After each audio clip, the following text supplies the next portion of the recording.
là bên phong pan nhạt cha na krum ya una so bên ban na mar janga usha halo long kalbari ukil pansyayap hading na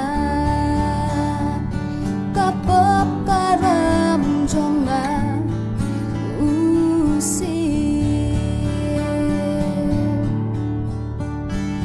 hatu dakum nusyaya ungan kentan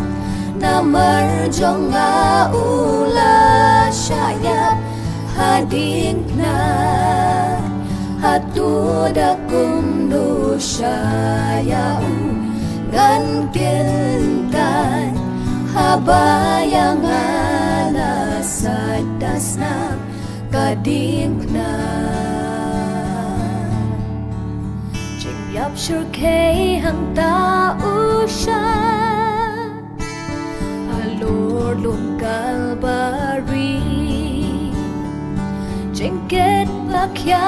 uhap ban ba ya la jing in ula aiti namar jonga jong pi ban sat khot par kipa jongi hatu dakum nusyaya ungin kentan namar jongi ula syayap hadin na hatu dakum nusyaya ungin kentan habayang ila sadasna kading na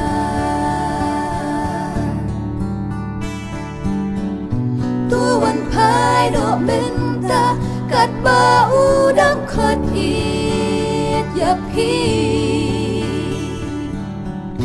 wat pen slem syukulok udang knedik ti syakhi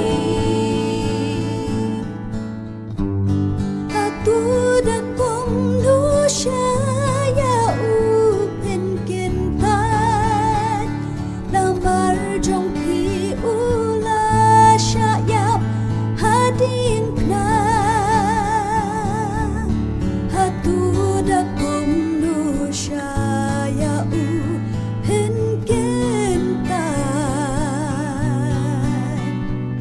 habaya pila sadasnam kading na hatu dakum nusyaya ungin kentan namar jongi ula syayap hadin na hatu dakum nusyaya ungin kentan habayang ila sadasna kading na kum nusyayu jisu ngin kentan